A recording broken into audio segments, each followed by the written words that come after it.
I always like to say, being like in business, a CEO, you can't be soft, you can't be bitter, you can't be angry. You know, you gotta move on, right? You can't let that be trauma. Okay, well, I mean, if I had notes, we'd throw them out the way because team is clearly where we need to start. So what is the biggest challenge in hiring for team? Is it fit? Is it budget? I mean, how do you build trust to bring on the right person so that you can scale your business? I'll start with you, Shamica. I think at different stages in your business, the challenges change.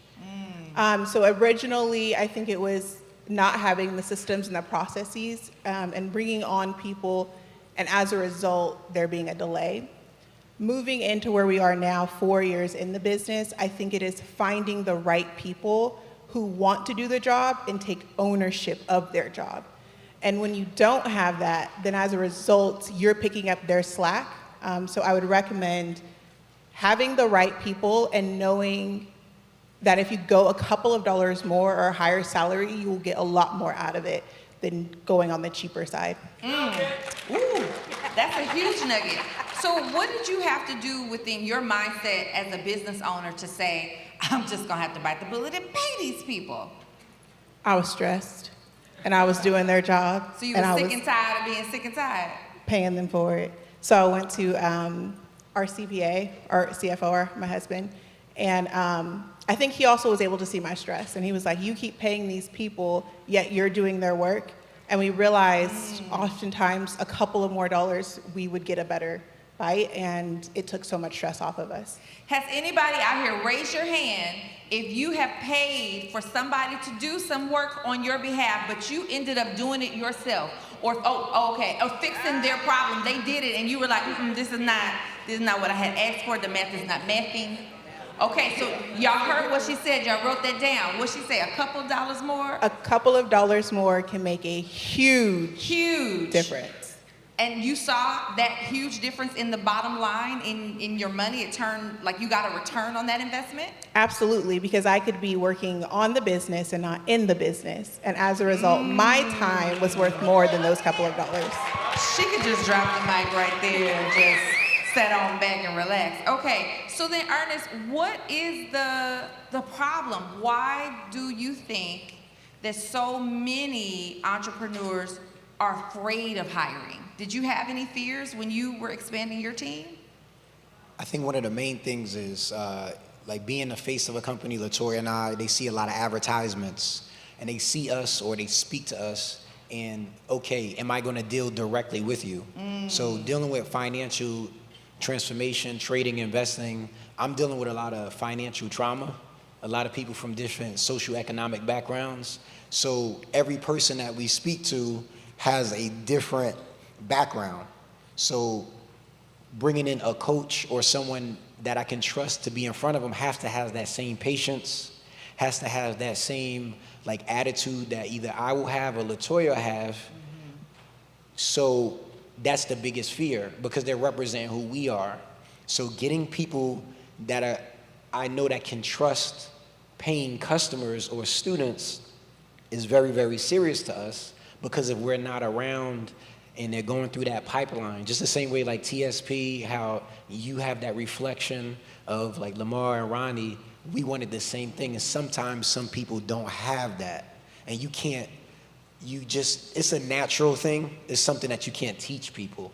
So trying to find that person in order to put in front of people that rely on you for a transformation is like very, very hard. And we take that seriously because we're dealing with financial transformation. No, that's good. And yeah, y'all can give it up for that comment. That's good. And thank you for that compliment for me. Shout out to Ronnie and Lamar for trusting me to lead you guys in this conversation, because this is so important. We can talk about the numbers and the figures all day long, but it's stories like yours that we see tangible, sustainable success. And you all are here to share that with us. We honor you for that. So we thank you all for being present in this way. But Ernest, I have to come back to you, brethren, because you know, we talk, right? My boy.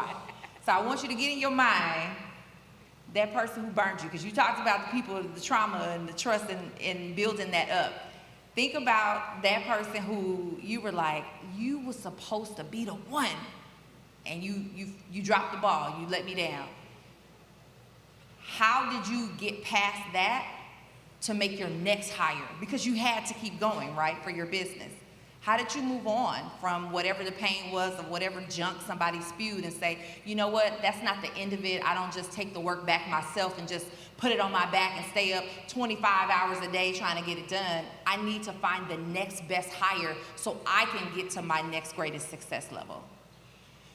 Well, I always like to say, being like in business, a CEO, you can't be soft, you can't be bitter, you can't be angry. You know, you gotta move on, right? You can't let that be trauma.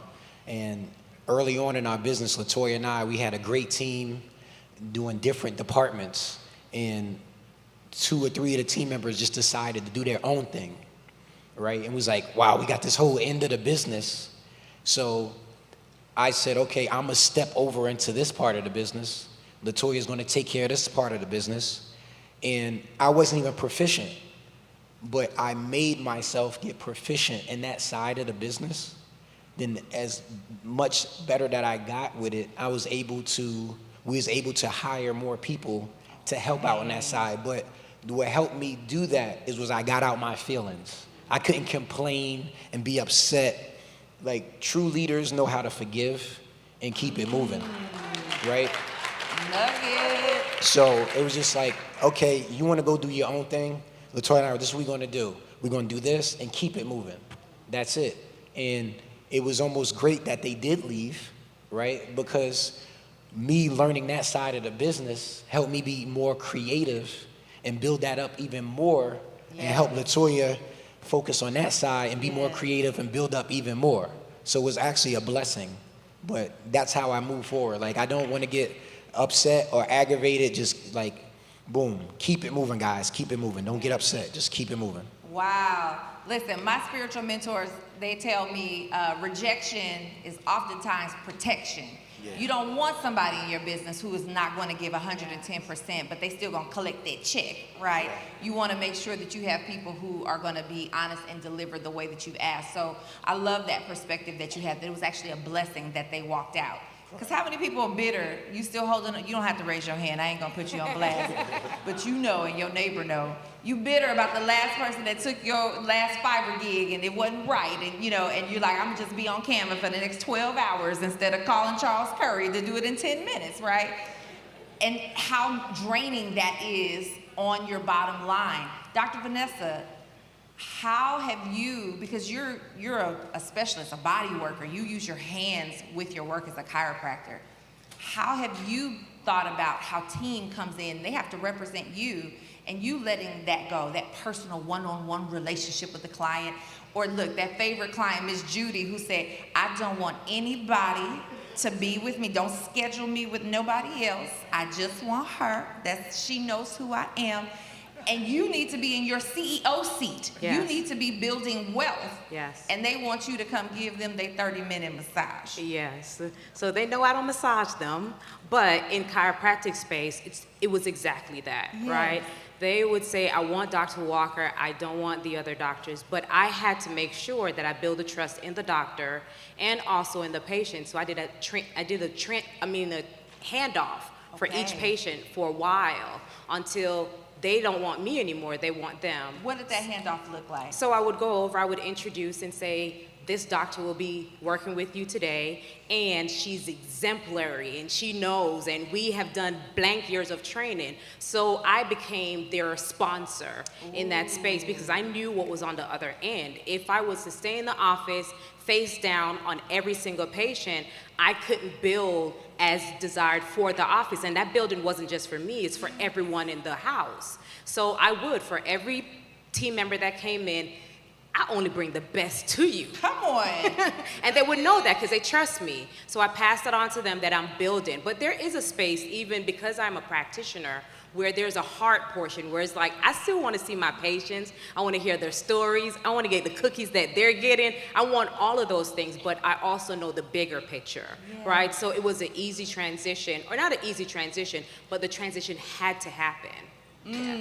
Well, let's stay there for a second, because there's so many people who feel like, well, I can't hire because they will do it exactly like me. I am amazing. And Dr. Vanessa, you are amazing. I am. Yes, you are. You better take all that compliment, honey. Yes. Brag on yourself. But you'll get somebody in and they can't do what you do. They can't be you. Yes. How did you get your mindset together to say, I want the best, even if it's not exactly like me? I want to set a standard that my patients can trust, but I have to let go of them being just like me. Yes. So I had to put protocols in place because I did feel that, I adjust this way. The patients were used to this. And then I would share with the patients that you're getting the blessings of many, right? So you might have my style of adjustment, but you may also have her style of adjustment, and know that at the end of the day, you're getting adjusted, right? So it's not we're looking for the end results rather than the systematics in the middle, right? So I had to release myself from that portion and know that after a while, systems had to be in place. And I'm gonna tell y'all, I'm still working on systems being in place where that's the only way. Because now as others come in, we need to walk a certain way, talk a certain way. Communication need to know that this is the Walker Chiropractic brand. And we take times and meetings and huddles and learning. And I know they're like, do we have to meet one more? Yes, we do. Yes, meeting we do. and meeting and meeting. But it gets us to where now it's fluid. You wouldn't know who is who unless sometimes they walk in, and I don't know, because we all black female chiropractors, you're like, is y'all sisters? We're not, but we move in the same trust, honesty, systems that are flowing in the office. And that's meetings, that's training, that's on and on of systems being in place. Oh my goodness. Okay. We're going to have time for just a couple of questions. So if there are some, and there should be for these amazing seven-figure businesses that are here, then go ahead and come to the mic now. I want to be able to speak to, and I'm going to start with you, Ernest, the type of transformation that you have been able to witness in you scaling your business and having greater impact. How has that impacted how you're even thinking about what you do? Because now it's not just about you. I think the biggest transformation is realizing the amount of responsibility I have. So at the end of the day, like we hear, being a black entrepreneur, seven-figure business owner, you have a spotlight on you, right? We are all changing our generation from our families, so I don't want to let anybody down. Yes. Like, that's my biggest thing. I don't want to be a failure. So I always tell myself I'm a champion, even when I'm working out. Because I am a champion. Yes, you like, are. Yes. period. Yes. So Mindset. but when I talk to my students, even on calls, I let them know, like, you are who you bring to the trading platform. So I am who I bring to my business. So if, like I said, I always use I'm a little rough. Like, I don't bring that soft stuff to my business. Like, if I'm gonna talk to my coaches, if I'm gonna get in front of somebody, I gotta check that at the door. Okay. So I tell my students that. I said, when you start trading and investing, you are the best trader ever. The market owes you money. The market should pay you. So you are a version of yourself. You're the husband, you're your wife, but then you're the trader. So you have to separate the two.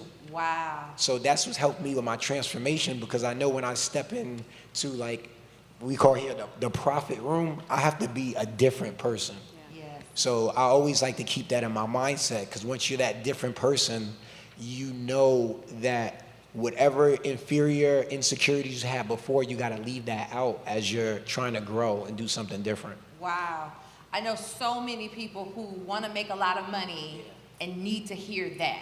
Focus on the skill set, leave the personal outside of that, and really learn. I always tell them, control the emotion and follow the plan.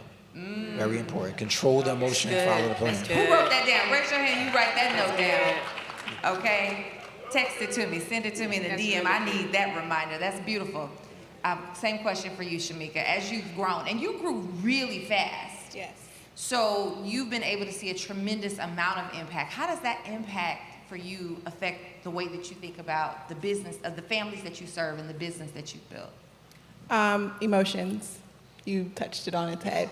When you're working in your business, you are tied to it in an emotional aspect. Everything matters. If someone says something negative or services were not rendered the way that you would have rendered them, you are emotionally tied to it. And as a result, when I started to work on the business and not in the business, I noticed a huge transformation on my emotions. I wasn't getting angry one day and trying to fire the entire team. We have those days, we all do.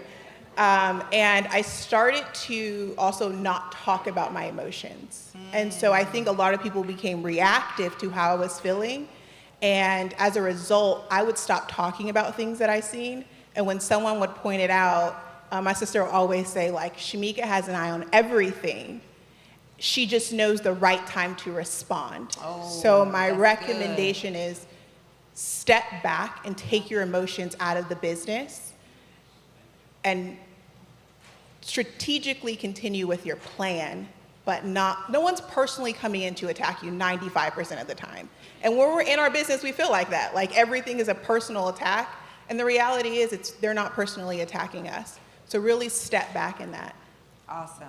We're going to start over here with our first question. Go ahead. Hello, my name is Tanisha Lyons Porter. I'm a professional organizer and founder of Natural Born Organizers, and I deliver clutter chin checks on the internet.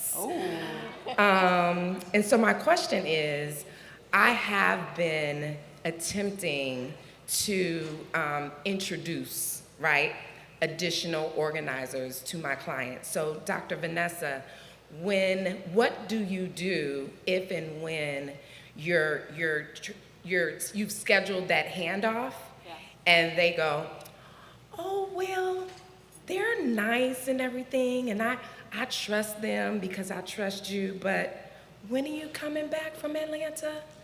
I'll just wait till you come back. So what is that? What is your response? Is that after the person have gone and done something for them? It's happened both. So I've scheduled times when I'm scheduling the handout and they're with me on that last day before I leave. And I'm talking to them before that time. And either way, it's still the same thing. Well, when are you coming back? I'll just wait. So I would say if the person have done the work, and it's not acceptable. No, it's good. No, Okay. it's acceptable. It's fine, and all that stuff. They They just want me. I would say, I know you want me, but in order for me to be able to do this for more families so that they can have a peaceful life like you do, and I know you trust me and want me to be able to impact more families, I have to hand off. Now I done put you in really, really good hands, and I trust the work. You've seen the work that we're doing together. I just want you to keep on trusting me. I may tap in from here to there. If you need something from me, know you can call me anytime, but I need you to trust me on this. Okay. And continue to give them that soothe, like, I am doing this for more people. Just think about the things that have transformed in your life because of this. And I want to be able to do that for more people. Okay. Yes. Okay, thank you. You're welcome. Thank you very And much. Dr. Vanessa, is that how you teach other chiropractors to scale Absolutely. their businesses as well? Yes, absolutely. Because the impact that's happening is that the patient know your work. They know your value. They know that I don't have headache anymore. I can play with my kids. I can play with my family. So we want more people to be able to go through that. So in order for that to happen, I need you not to be selfish. And at some point, they totally understand, but it's a nurturing. You got to nurture that patient, or you have to nurture that client, and then make that release. Yeah, that's good. All right, yes, let's come over here. Deborah. Good afternoon. I mean, it seems as if the recurring theme has been for growing is team without all of you. So my name is Deborah Owens. I'm founder and CEO of Wealthy You, where we teach families how to build their first seven-figure investment portfolios. And so I'm really interested in asking, how are you finding your people? And this is to Ernest, and I have a similar kind of business, and I'm interested to know, where do you find your coaches? How do you recruit them? Great question. So what Latoya and I first started doing, when we started the Profit Room, at first we was like, okay, we were going to start a hedge fund. That was our whole goal. So whoever we taught how to trade, eventually they're gonna trade our money. But then all the legal stuff, we was like, we don't want to be bothered with any of that. So You had to make a pivot. we had to make a pivot, right? So in our mindset, people who had great personalities and our students who hung around, and all of our coaches that our new students will touch are all of our previous students who have shown at least 2 years of consistent profits. Wow. And they have good personalities. So that's how we brought them on. As we saw them grow, and as we saw their personality, and as we continue to talk to them and speak to them, LaToya might have a meeting with them, I might have a meeting. They don't know yet what's going on. Then we say, hey, can you help out with this? Can you help out with that? Then we would invite them to like a training where they just overseeing, then say, hey, do you think you can do something like this? And that's how we brought people on. So every one of our coaches and one of our previous students who have shown at least 2 years of consent, because I don't want to put somebody in front of somebody that LaToya and I didn't directly teach and who is not profitable. So that's very important. So that's how we recruited majority of our coaches. No, that's great. KPIs and SOPs, that's great. Yes, Savanya.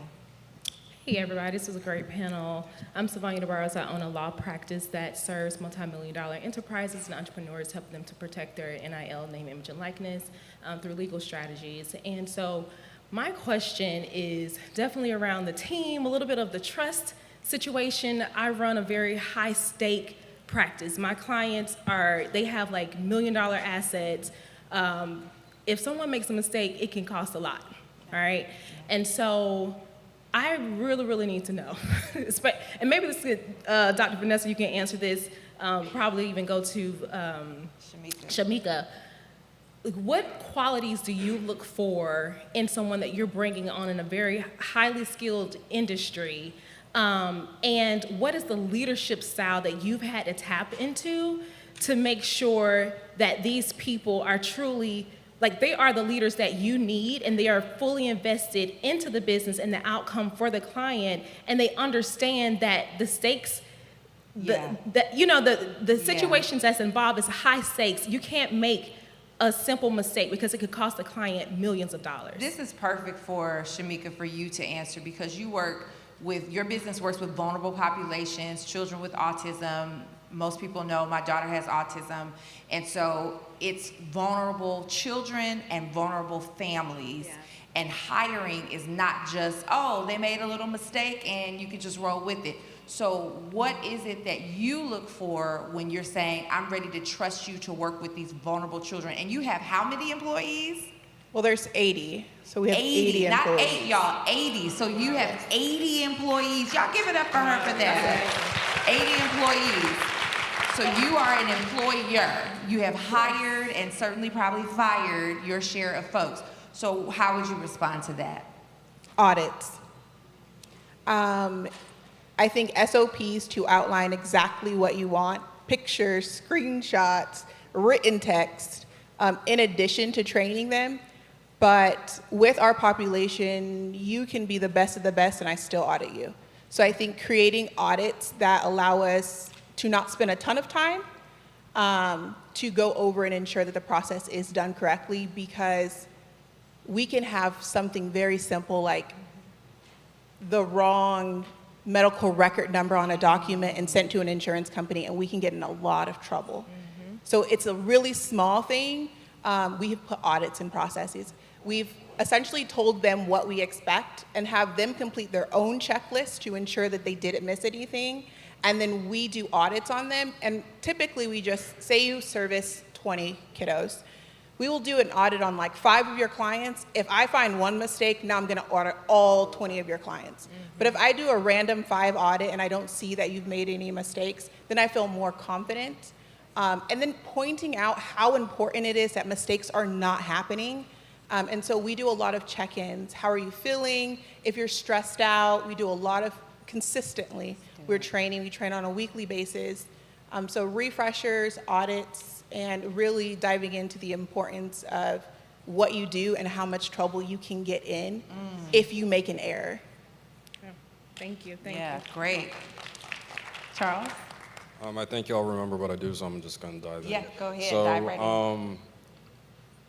what was the biggest like internal self-limiting belief or psychological shift that you had to make to jump from where you were to where you are now? Ooh, And that's what are you good. working on presently to get to the next level?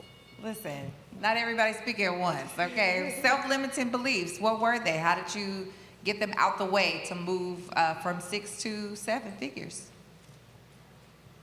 Yeah, Ernest, go Oh, yeah. ahead, and Dr. Vanessa, and then we'll go to our last I think in the question. beginning, I didn't see the value that I actually was, like even my price points and who I was as a person, right? And not saying that I was unconfident. Like even the six-figure panel, whatever. Like I always look at people with higher degrees and that's on stages and things like that. I thought that I was inferior to them, not in a negative way of myself, but I'm like, man, maybe I don't deserve this, right? But now, when I realized, when like someone saw me, he's like, hey man, you don't realize who you are. I saw you on a Facebook ad, like, and I'm like, it's just me, you know what I mean? So then, that helped me build myself up. Then coming in the collaborative, and people looking at you, and I'm like, starstruck with them, but they see value from something that I'm giving them.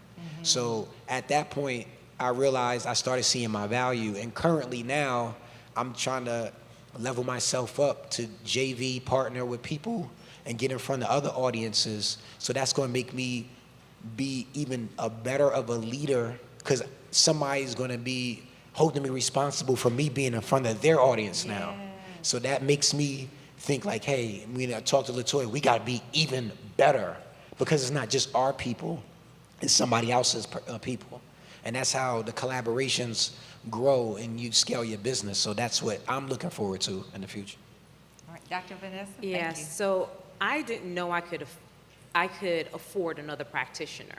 So I had to get to know my numbers. I had to get to know that if the numbers that I have and I brought on another practitioner, I would be able to scale at another level. So at that time, I had a business coach or the coaching that allowed me to say, okay, this can work to bring someone else in that will scale you to another level. So it's knowing your numbers and know that you can't afford to bring someone on and then go into the trust process. And what's happening now is acquisition. What takes me to the next level will be acquisition and strong team members. All right, our last question over here. How you doing? I'm Jeff Austin, aka Plant-Based Jeff. So the question that I have, top CMOS provider and plant-based transition coach. We help people to lose weight, get off of medications, and improve in the bedroom, all with a plant-based lifestyle. So the question I have for you all, and Dr. Walker, you said something really good about bringing on a different or another practitioner. What are some creative ways for people who may not have the cash flow, but they need to bring on an additional team member to go to that next level? What are some things that you all did that were creative on the finance side to say, hey, we got to shift this to do that to bring someone on? So for me, it might be different as in a practitioner because I went to the schools and looked for the young, eager students who were just like, I want to. So maybe an apprentice. That's good advice. Yeah, so maybe an everybody, apprentice. yes. I'm not sure if there's someone in your area that desired that level of apprentice, but I did. I went to the schools. I pour into students. I believe that they're valuable. Like, African Americans should be under chiropractic care. So I'm going to the schools to talk to them, to find out what their needs are. In turn, I feel like they should be in an office that looks good, smells good, look like what they desire to be. So I went and found them, right? So that was a way of non-dollars, but pouring value to receive value. Okay. Absolutely. You want to add something? I think I can Shamica? add to that. Finances have been different from the start to where we are. And again, as a practitioner, it's really hard. But I would recommend hiring someone part-time and being honest about what you can afford and how many hours they can work for you. And then the second thing that I did was I built my capacity, and then I hired someone who then could take on while I built my capacity again. So my first couple of hires, I built up, I took the whole caseload, and then as soon as I was at capacity, I would hire someone else, they would take on, then I would go to the next thing. So I never stopped my work. I was always working, and then as I was full, I transitioned to my employees. All right, thank you so much, that's excellent. So I have one last question for you all before our time together is completed. You all are members of the collaborative, and it's a special, listen, I get to see all the pictures, but y'all get to live the experiences. I'm like, I want to be on the beach in Jamaica with you. And having great times with Ritz-Carlton and all of these really 5-star quality experiences. How has being a part of the collaborative changed how you're thinking about business as you scale to your next level? Being a service-based business and I'm a board-certified behavior analyst, I jumped in this and I served my clients because I enjoyed it. I had a mission to serve. I didn't look at numbers. My husband will tell you that is a terrible thing to do. I just cared about what I was doing and I was totally invested in that.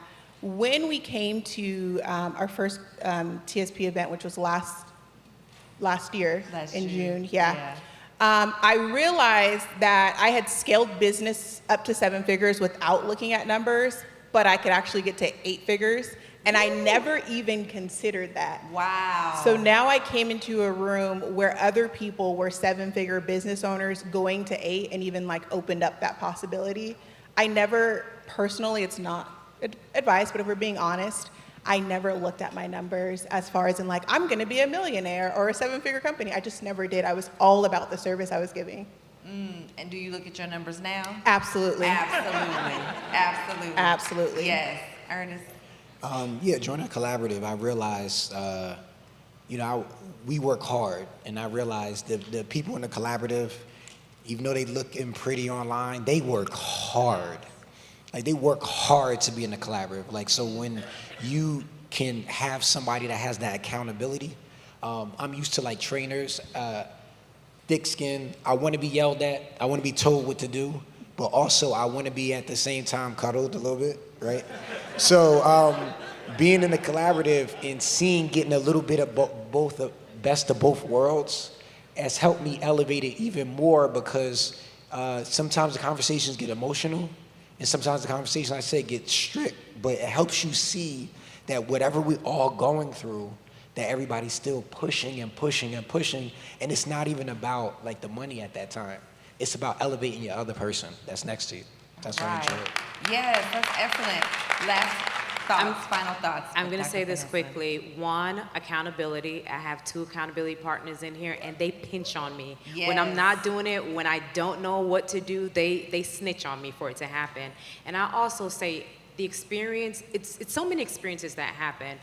But one that recently has happened that we went to Tuck. We went to Tuck as a group together, and numbers, marketing, all that it may be. And this morning I took a bus again from Tuck because of TSP, because I went to Tuck one time and was able to go a second time. And when I say beyond blow my mind of what can happen, being with ACE and finding out about acquisitions and knowing to go look for another chiropractic office and how that can take you to the 8-figure mark. Just So many nuggets and jewels, right? so many. All right. Well, I just thank you all so much for sharing so transparently. Weren't they amazing? Did they give you all some nuggets? Let's thank them for their time and their contributions. Dr. Vanessa, Ernest Curry, and Shamica